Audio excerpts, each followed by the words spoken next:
All right. So today we're mostly going to be talking about domain, but just because it's been a while since we talked about functions in general, we're just going to come back to functions real quick. So we've got two functions here, f of x and g of x. F of x is a polynomial. Specifically, it's a parabola. It's a positive parabola. These are some things we know about it. G of x is a rational function, which means it would kind of look a little bit like this. It's not going to look exactly like this, but it would have like a vertical asymptote somewhere. It would have a horizontal asymptote somewhere. And might look something like this. So that's just what it would look like, just to kind of remind you guys of some things that we talked about. It's not really our focus right now, but just as a reminder.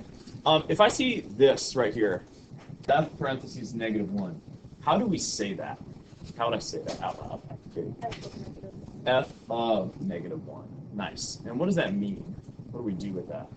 Like, It means that every x in that equation equals -1. yes, exactly. So we would go ahead to f of x and replace all the x's with -1. And then we could just evaluate from there. And we want to make sure we use the order of operations, so you guys can go ahead and do that with me.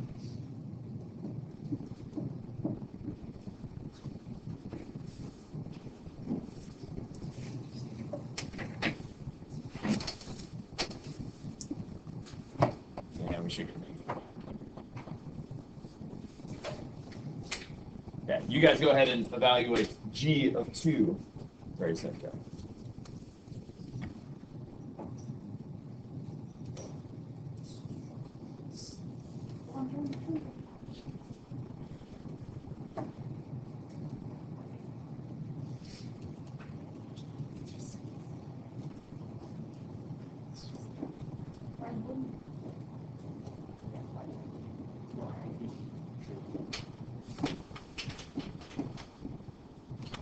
All right, I got -3/13. So you guys got? Nice. Okay, not so bad. This right here, the next one, letter C. Now we're doing the same thing, except we're plugging in a plus 1. So this is really, really similar to something called composition of functions, which we've probably done before in Algebra 2. We're going to do it a little bit again in a couple weeks. But it means it's the same thing here. I'm plugging this function here into this function. I'm not going to get a number for an answer. I'm going to have a new function as an answer. So when I plug that in, and I get 2 times a plus 1 squared plus 4 times a plus 1 minus 3, I would want to just go ahead and simplify that some. What would I need to do first? Yeah, we need to square this. How do I square that? Multiply a plus 1 on top. Yes, it's a plus 1 times a plus 1. So we need to FOIL that.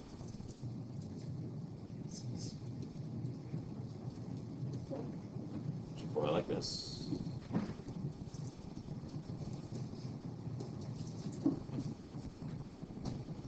And then we would just go from there. We would distribute.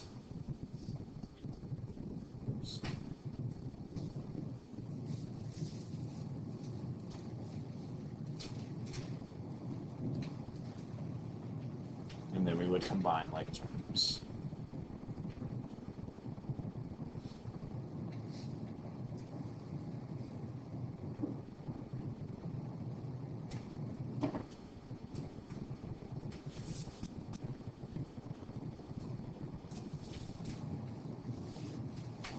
Again, we're not going to get a number answer. Like, this is our answer right there.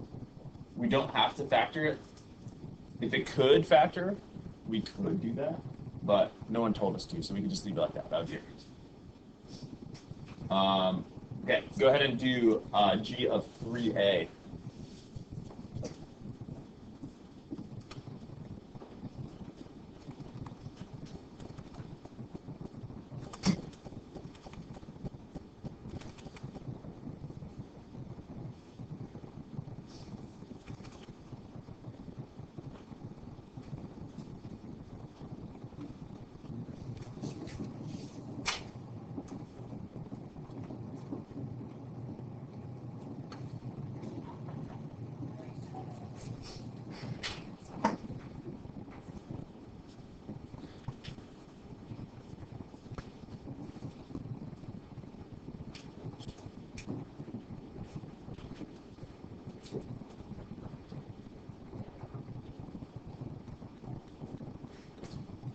Okay.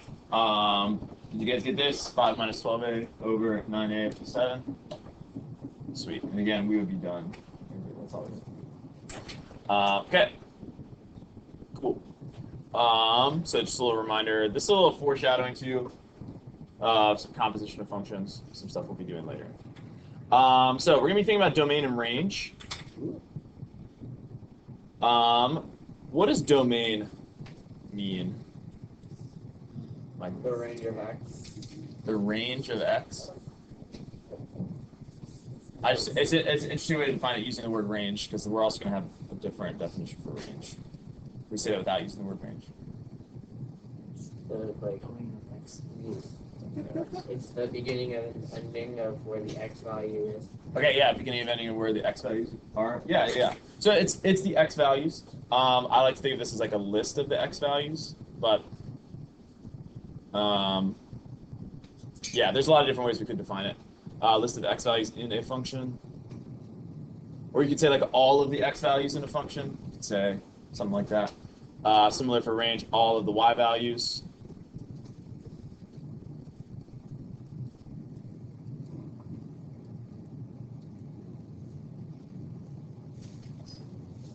And we've done a little bit with domain and range already. We talked about it a lot with like sine and cosine, secant and cosecant, tangent, cotangent. You guys might remember that domain for some of this was kind of complicated. When there was like an infinite number of asymptotes, there was an infinite number of x's that we could not be, and stuff like that. So,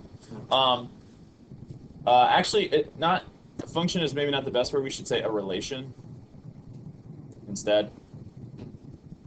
We mostly deal with functions in pre-calc, but the two examples that we're about to do are both relations, so maybe we should choose it as a relation.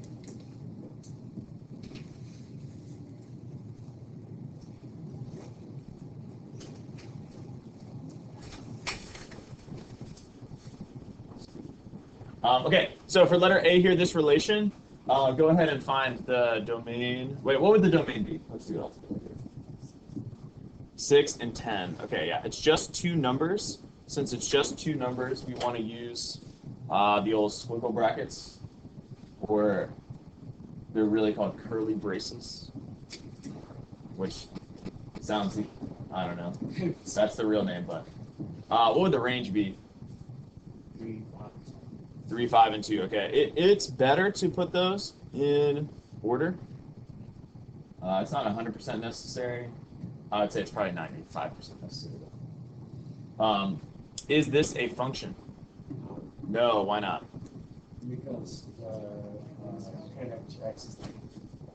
Okay, yes. So we can't have two x's that equal two different y's. We are allowed to repeat x values. Like if this also said 6, 3, then it would be a function. We just have a weird repeated point. But it's having the same x with two different y's. Here's another way to think of it. Back up here on our beginning problems here, when we plugged in -1 to f, what did we get as an example? All right, not as an example. What did we get as a result? -5, right? We plugged in -1 and we got -5.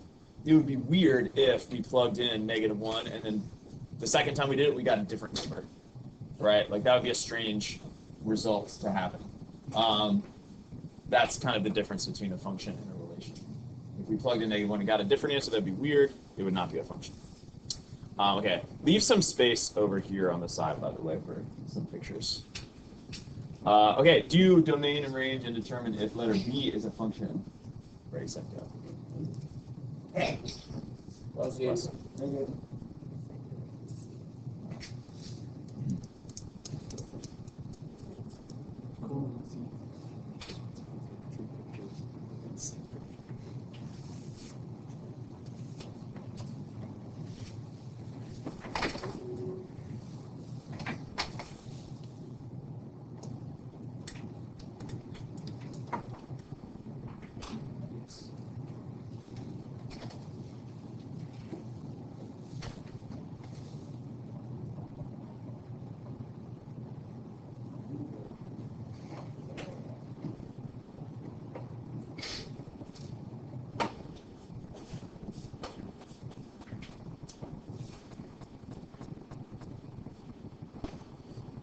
All right, what you guys get for domain?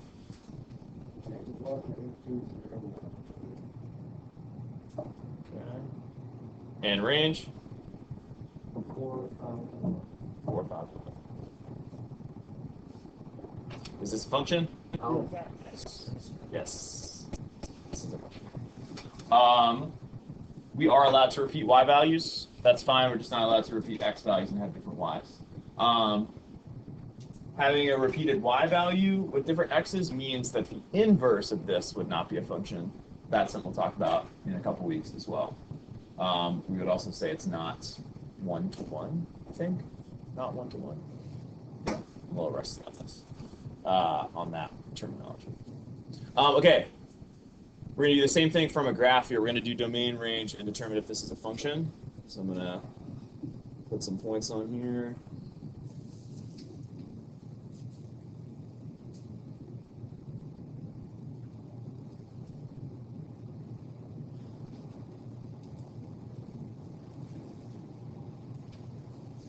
Okay, that point. That's a 1 right there.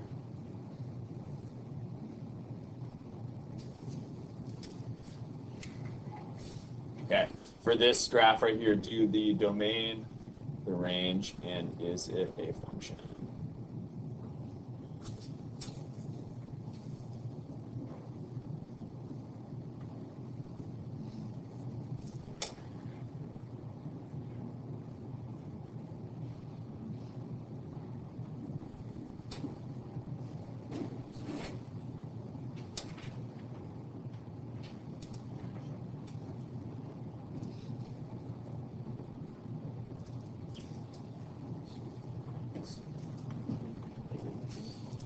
All right. Who wants to answer domain? What do we got? Domain. Mikey, what'd you get? For domain, I got negative infinity, infinity. Negative infinity to infinity. Do we agree? Okay. Other answers? Vivian? For domain, I got negative infinity to 1 and 1 to infinity. Okay, and 1 parentheses or brackets? Parentheses. Okay. Other answers? I know, brackets. Yeah, that with brackets.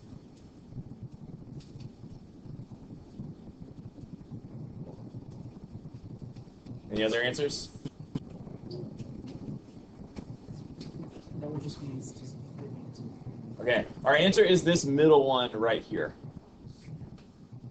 So what the brackets mean is that one is included in the list of x values.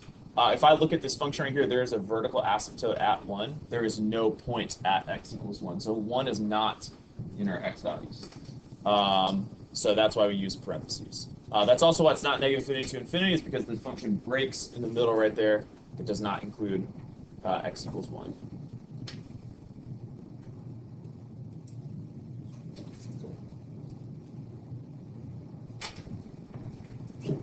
Our range is going to be very similar.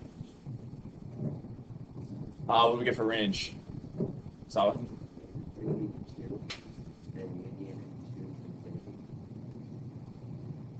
Parentheses or brackets? Parentheses, yes. Do we agree? That is correct. Is this a function? Yes, it is. This is a rational function, specifically. We can see it. How do we visually tell if something is a function or not? Yes. Yeah, we'd be looking for the vertical line test. Is there any point where we could draw a vertical line and it would hit 2 points on the graph? No, there's not. Okay. All right. Here's another picture. I'm going to erase a little bit here just so I can make the picture a little bit bigger.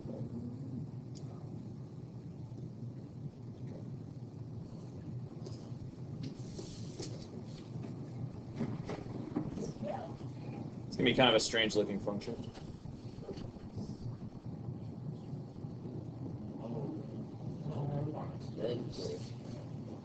You must.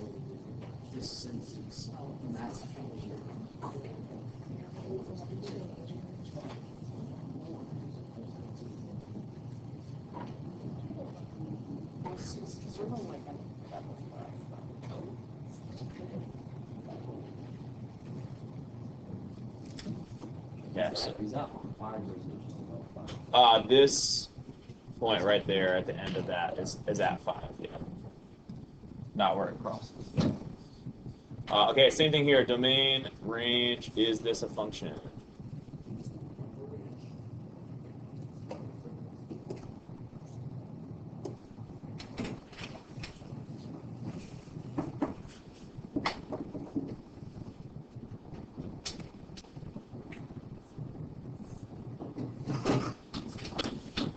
Okay, let's get some answers for domain. What do we got?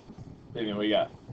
Oh, bracket -6 to 4 parentheses. Okay, bracket -6 to 4 parentheses.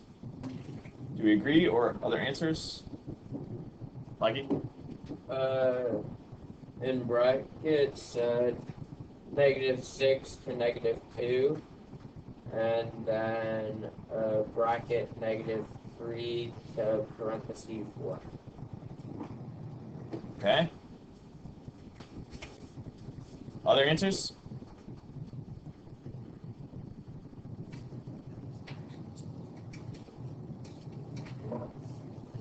Okay.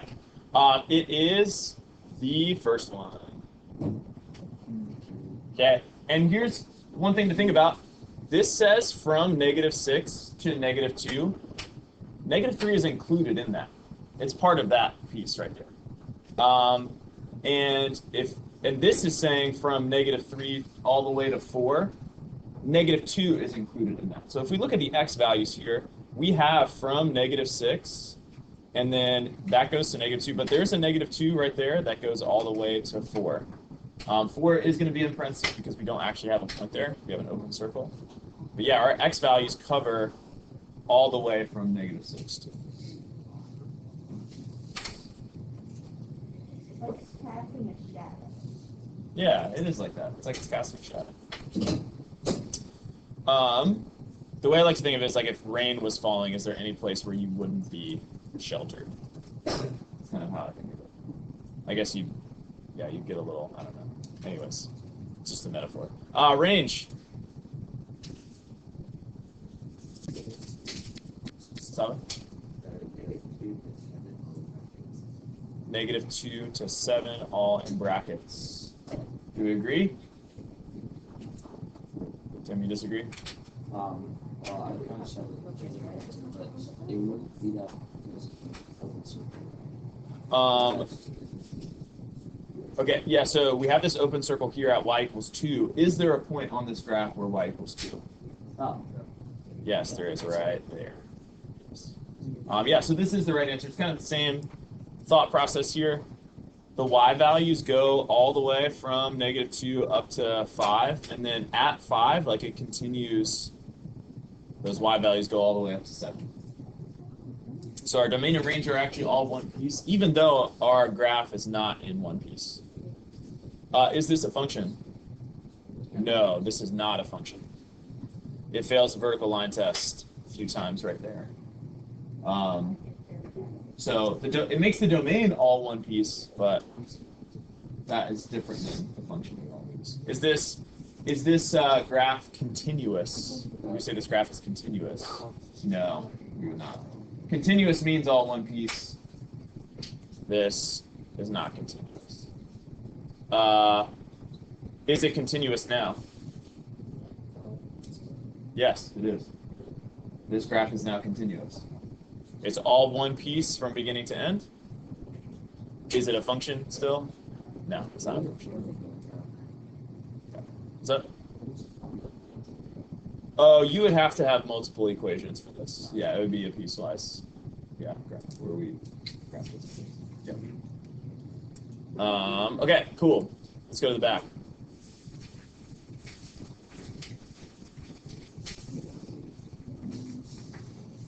All right, this is where the real chunk is going to happen here.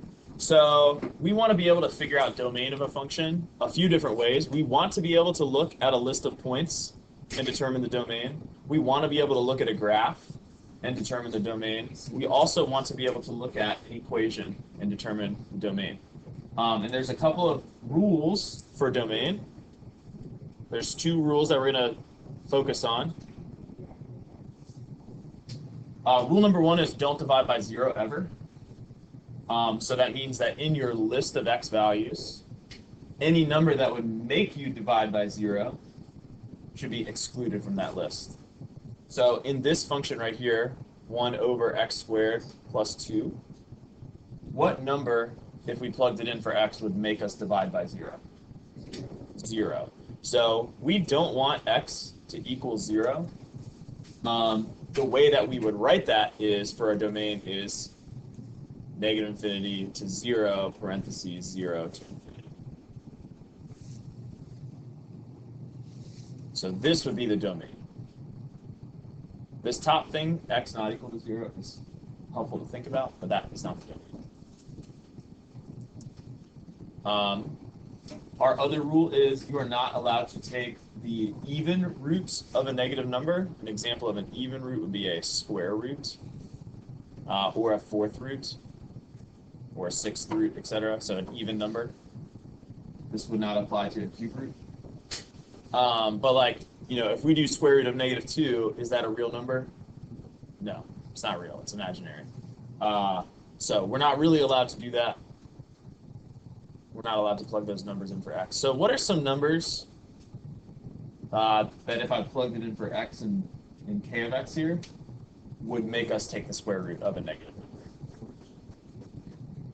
Okay, well 4 to infinity would be the numbers that could work. What are some numbers that if I plugged them in would not work?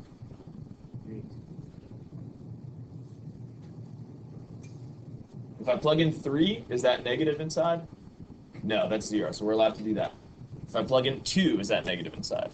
Yes, or 1, or 0, or anything smaller than that, right? So all of those numbers need to be excluded. So sometimes we can do this in our head and just say, okay, it's 3 to infinity. These are the numbers that are allowed. As they get more complicated, what's going to be helpful to do is set up a little inequality to set the inside greater than or equal to 0 and solve for x. And then we want to put it in interval notation. I guess that's a good reminder. This format right here is called interval notation. I'm going to say those words a lot. It's going to be helpful to know what they mean.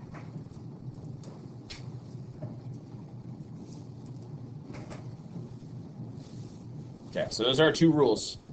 Sometimes those rules are going to be combined together. Sometimes we're going to have to worry about both of them. We are never allowed to break either one of those rules. So any x value that would make us break one of those rules needs to be excluded. Okay. Turn to your partner and talk about letter A. What would the domain be for letter A?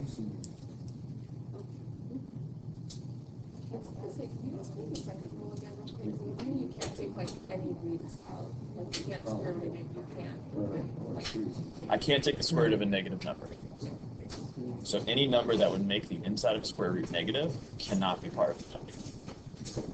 So x cannot equal -5. So if I plug in -5, that would give me square root of -8. Probably negative. Getting square root. Yes. The whole thing in times.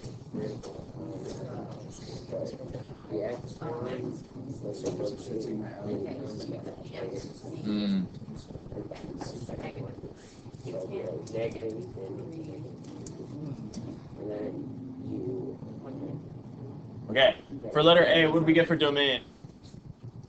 Saba. Wait, for letter A? Negative what's infinity? -2.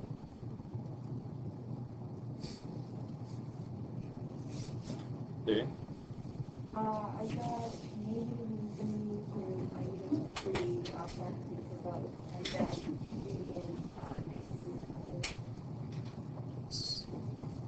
Yes, this is the domain. We want to be we don't have a square root here. We just have x plus 3 on the bottom. So we want to make it so that x does not equal negative 3. This domain says everything except negative.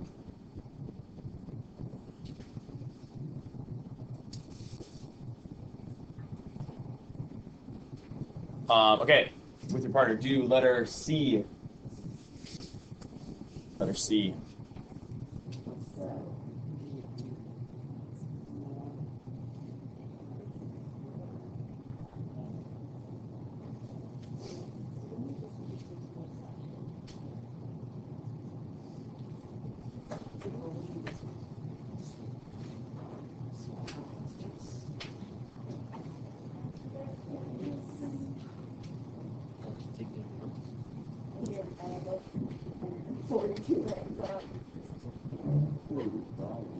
I wouldn't have to lose the bread.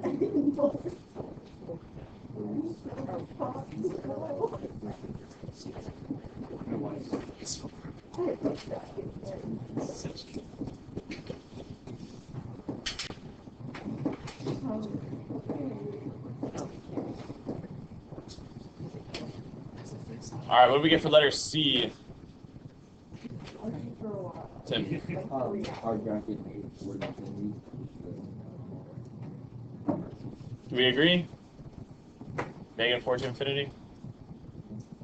Yes, that is correct. So our process here, we would take the inside and we would set it greater than or equal to 0, because that's what we need to be true.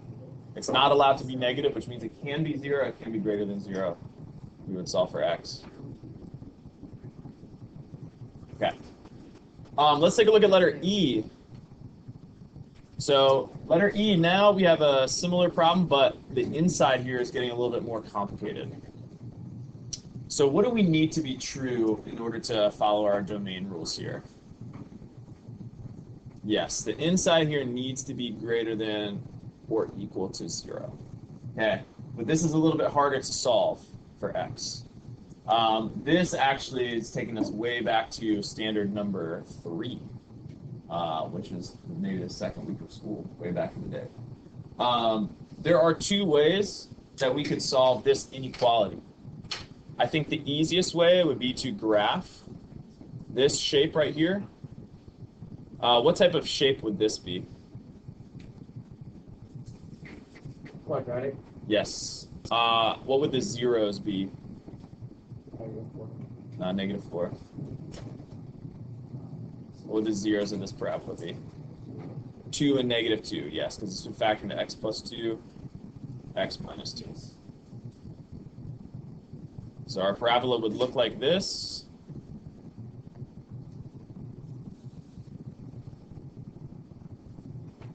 And when I look at that parabola, I can see where it's positive, or where it's greater than or equal to 0. It's greater than or equal to 0 right here, and right here.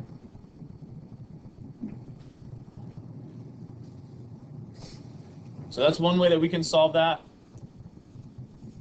I would recommend doing that anytime you're dealing with a polynomial underneath the square root, like this one, or this one, or this one. You can just graph. Well, not even that one. That's a line. The other option that we have is to do a number line test. Ooh. A number line test, we would put those zeros on a number line, and we would plug in points from each region to determine if it was positive or negative. So what would be a great starting point to plug in? 0. Yeah, 0 is for the region between -2 and 2. If I plug in 0 for x, I get -4, which tells me the inside region here is negative. I don't need to know what the number is. I just need to know if it's positive. If I plug in 3 for x, would that be positive or negative? Positive. If I plug in -3 for x, would that be positive or negative? Also positive. Okay. Notice how these 2 methods agree with each other. I get positive on the outside of -2 and 2. I get negative on the inside. So either way you do it, you should get the same answer. For the domain, would I take the positive parts or the negative parts? the positive parts. Because it's underneath the square root, we are taking the positive parts. My domain would be negative infinity to negative 2, union 2 to infinity. I'm following the rule of I'm not allowed to take the square root of a negative number, which means I can only take this part and this part right there.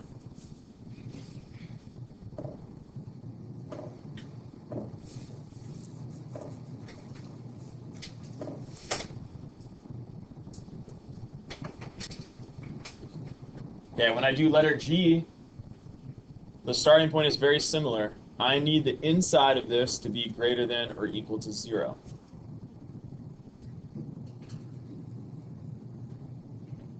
Same kind of deal here. I've got something that's a little bit more complicated to solve. I've got 2 methods to do it. Both methods involve me factoring. How can I factor this? Yeah, pull out an x. So we have x, and then x squared minus 2 inside. I could actually factor this a little bit more. Not with whole numbers, but this would be x minus root 2, x plus root 2, using difference of squares.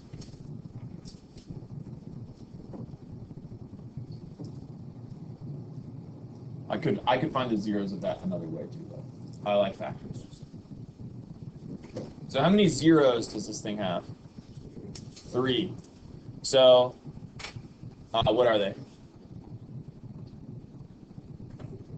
0,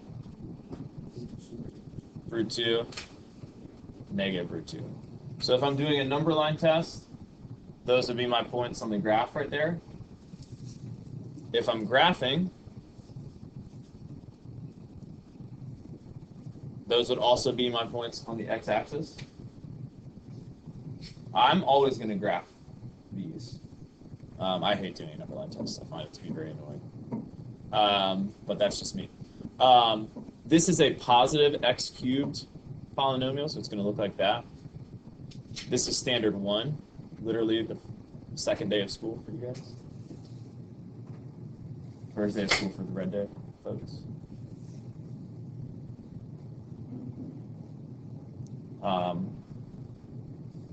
So I can see that it's positive, greater than or equal to 0 here, and here.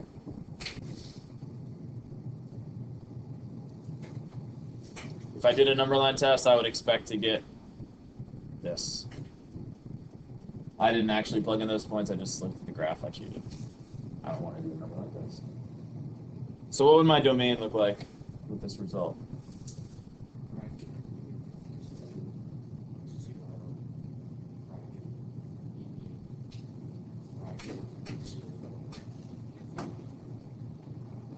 Yes. So again, we're taking the regions that are greater than or equal to 0.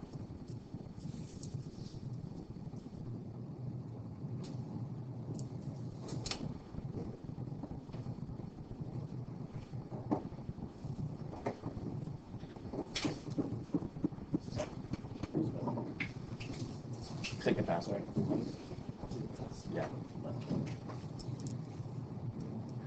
Okay. Questions on, it's on the green stand behind me. Questions on either of these methods here?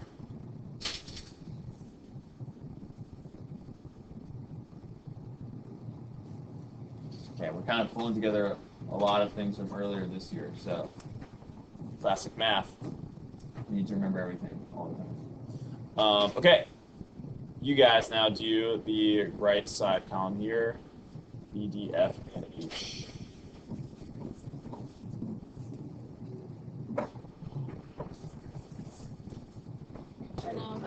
All right, let's take a look at these.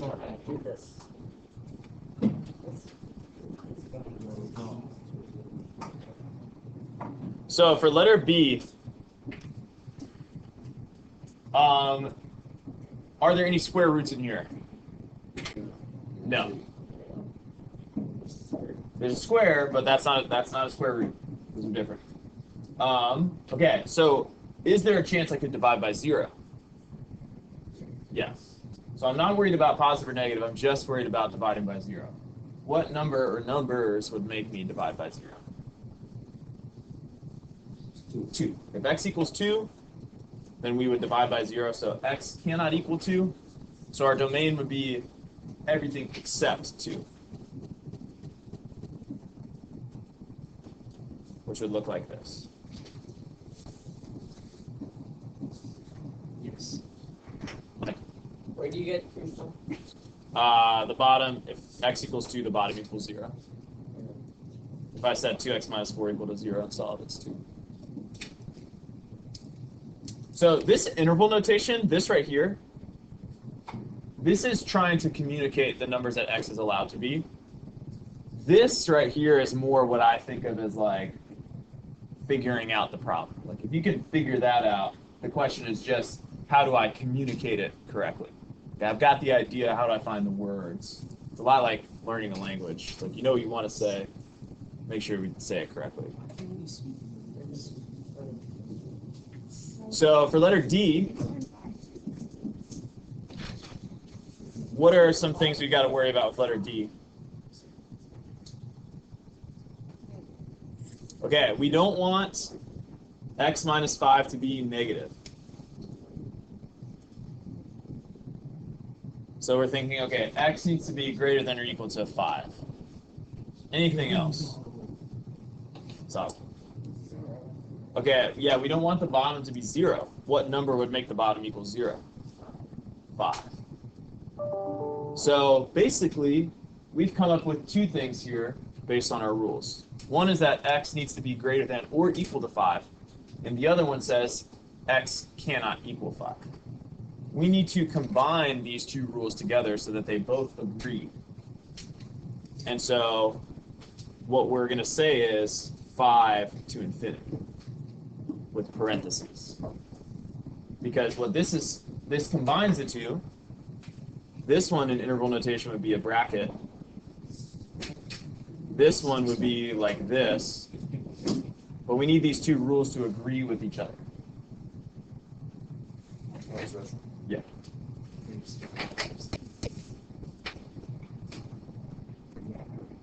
Okay, do we see why this is the right answer for domain? No? What did you have for domain? Negative infinity to 4?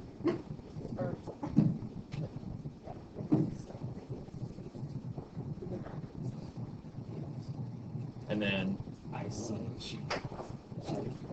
okay. Okay, well, if I plug in negative 10, for example, that's going to make this negative on the inside. Yeah. So we definitely need to be 5 or bigger.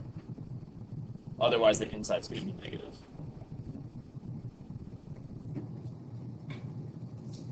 One thing I'll say to you, it's easy to think about like, it's easy to see like, oh, x minus 5, like I need to be bigger than 5, so saying like 6 or something like that.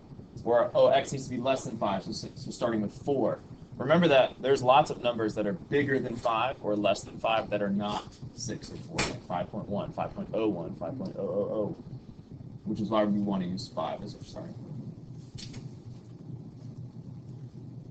Yeah.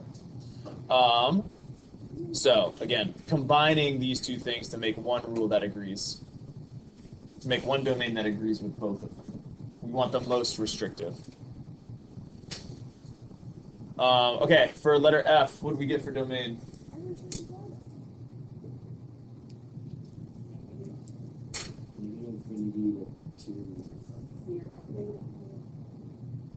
Negative infinity to 2?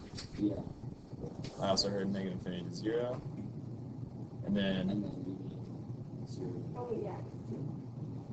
0 to negative 2. Oh, negative 2. Okay. And then Laura, what were you guys saying?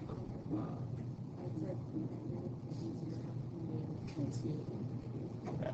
Brackets. Yeah. Yes. Okay. Yeah, in terms of which one of these, it could be when we factor this, the inside there, we see the zeros are going to be 0 and positive 2, so it's not negative 2, it's positive 2. So it's definitely not the first one. Sorry, Tim. Did we get any other answers for domain? Okay. Okay. Sorry, just so for this one, you don't have to worry about like what would make it zero, right? Correct. Dividing. Yeah, that's exactly right. Yeah, there's no division going on in this problem, so we're just worried about positive and negative. We would want to factor the inside, set it greater than or equal to 0. I would graph this. Again, I much prefer graphing. My zeros would be 0 and 2. It's a parabola. It's going to look like that. I'm picking the positive regions. If we did a number line test, it would also be 0 and 2. We should get positive, negative, positive. Again, I prefer graphing almost always. Questions on this one?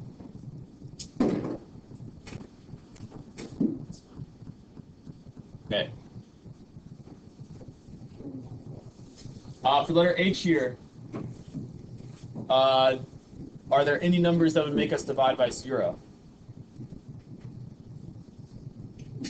So 2 and negative 2. So we know that x cannot equal 2 or negative 2. Okay.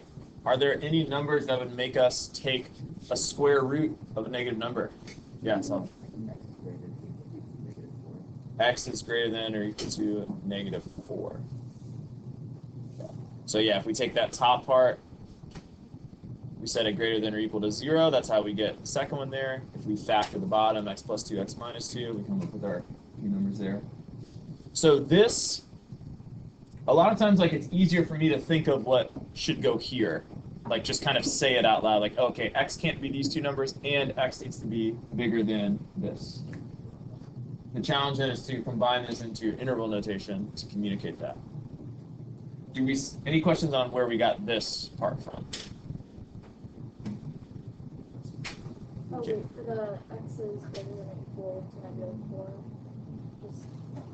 4. That is from under this square root right here. We want that to be positive, so we're going to set it greater than or equal to 0. Subtract 4 from both sides. Get x greater than or equal to negative 4. So did you just factor the top? No, not factor the top, factor the bottom. Okay. But the top, we set the inside greater than or equal to 0. Yeah. Okay, any other questions on how we got this part here? Okay, now we want to write that in interval notation, and that's our domain. How do we write that in interval notation? So. Negative 4 to negative 2, median negative 2 to 2, median 2 to infinity, and negative 4 to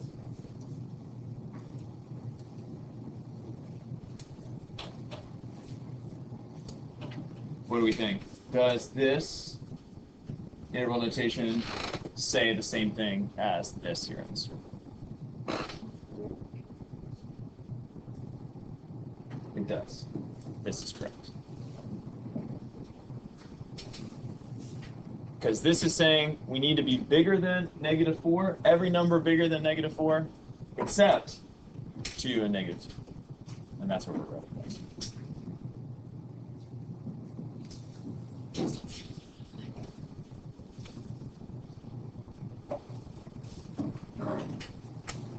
Question on that one? What?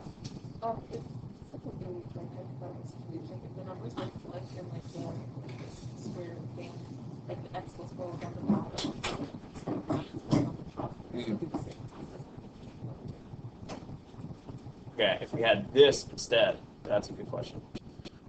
Now I don't care when the top equals 0. I only care about the bottom not equaling 0 and just not taking the square root of a negative number. My answer for this would just be negative 4 to infinity, both with parentheses. Because the only number that would make the bottom equal 0 is not negative 4.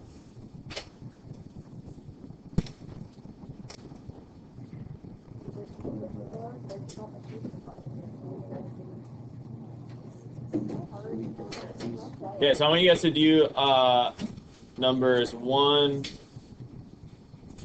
well, the top 6 problems there on that second page of the class project. Let's talk about them. For number 1, domain, what we get?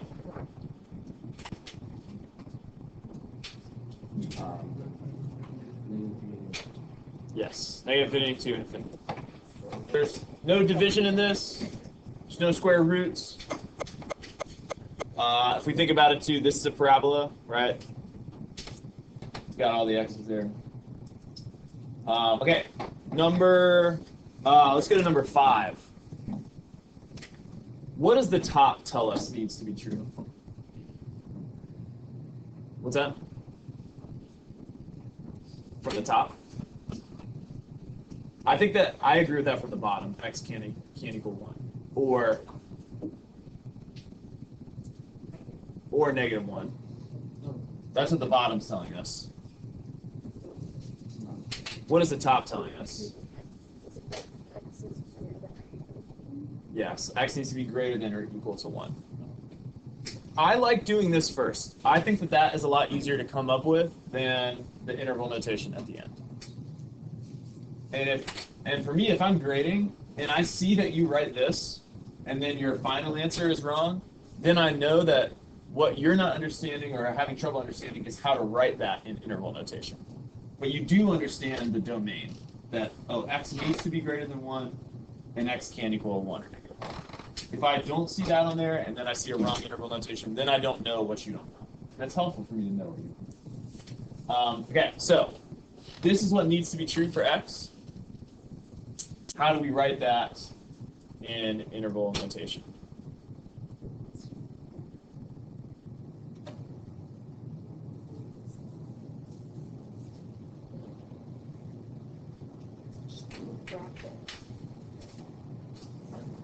Dave?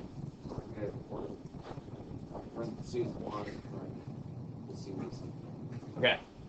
Parentheses 1 to infinity.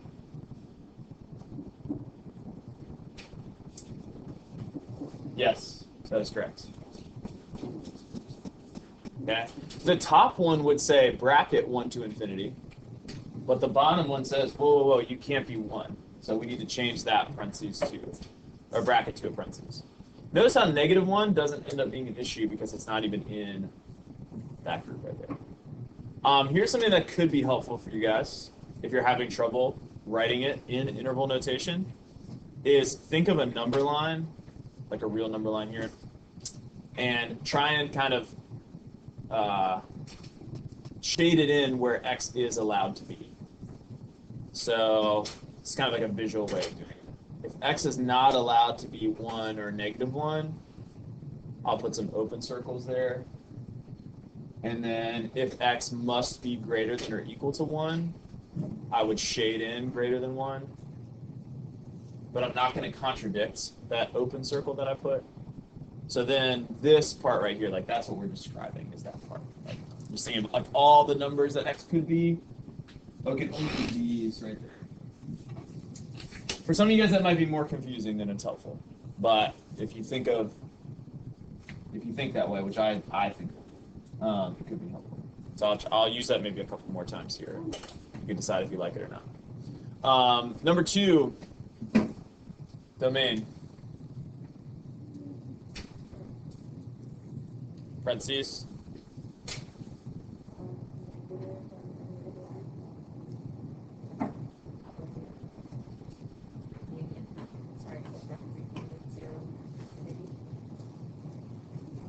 Agree? Yeah, this one's saying x cannot equal 0. From a visual point of view, like on a number line here, okay, if 0 is the only thing we can't be, we can be everything else. Interval notation does directly translate from a number line, like it's describing. But, okay, number 6. Are there numbers that x cannot be?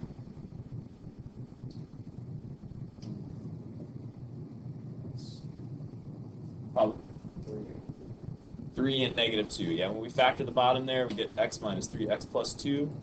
So x can't equal 3 or negative 2. Are we worried about positive or negative here and any square roots? No. So what we want to describe is everything except 3 or 2. If I'm thinking about that visually on a number line, again, this might not be helpful. It's not necessary to do it this way. That's describing all of these numbers, all of these numbers, all of these numbers. So that's why it goes negative infinity to negative 2, negative 2 to 3, 3 to infinity. Everything except negative 2.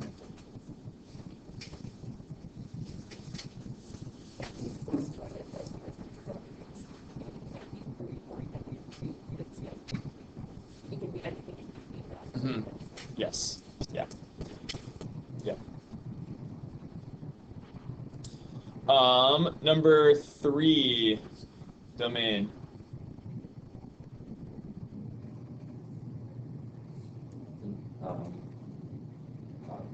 Negative infinity to infinity. Yeah. So we haven't said anything about absolute value. We can plug any number into absolute value. It's not one of our rules.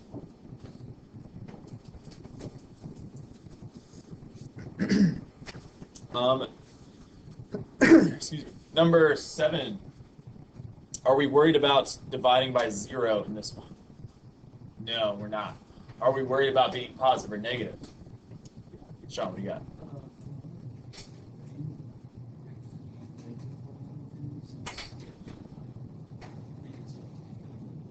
So that would be the range. Yeah. Our graph would look like that. We get this kind of V shape. It would never go, you can never get a negative as an answer, but you can plug in things. Okay, so for number 7, 4 minus x squared, you want to make sure that this is greater than or equal to 0. How would this factor?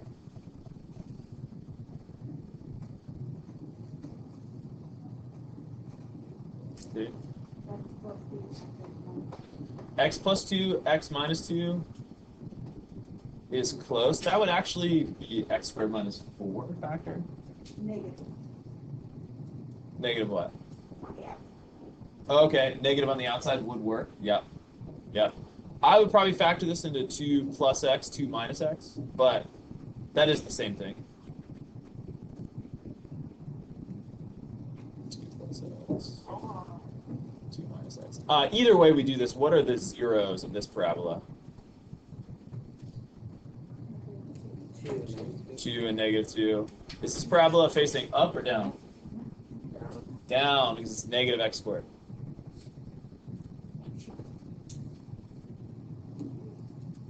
So we're just supposed to take the positive part. That would be this, or the greater than or equal to 0 part. That's why for this one we're getting negative 2 to 2. We could also do a number line test for that. Our number line would have negative 2 and 2. We would plug in numbers, we would get negative, positive, negative.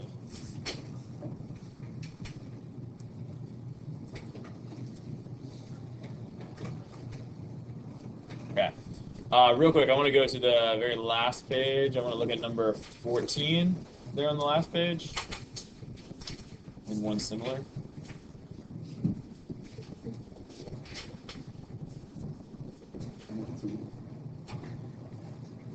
Okay. So for one like this, since the whole thing is in a square root, I would just want to start off by saying, okay, t over 1 plus t is greater than or equal to 0. We also looked at examples like this back in the fall, second week of school, first test we had. For these, graphing is harder. We do a number line test using the zeros from the top and the bottom.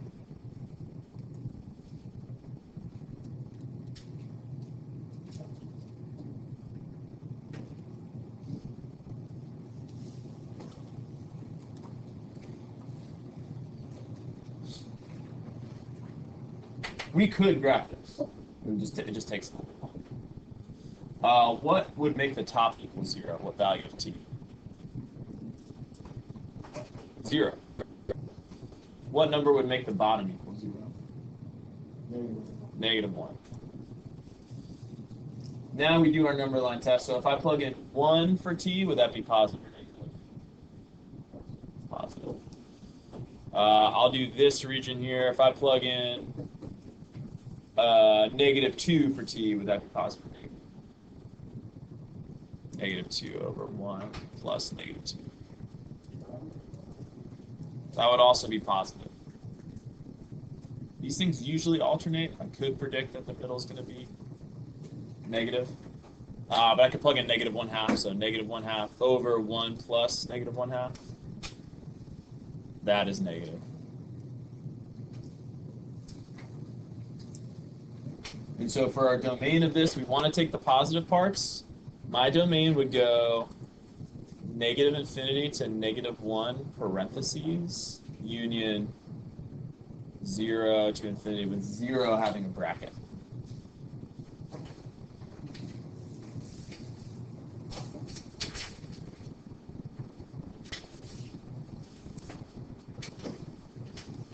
Why does 0 have a bracket, but -1 has a parentheses?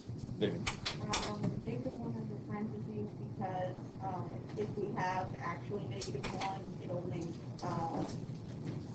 t over 0. I mean, it'll make -1 over 0. Yes. So we can't divide by 0. So that's why -1 gets the parentheses. 0 is fine. We can have 0 on top.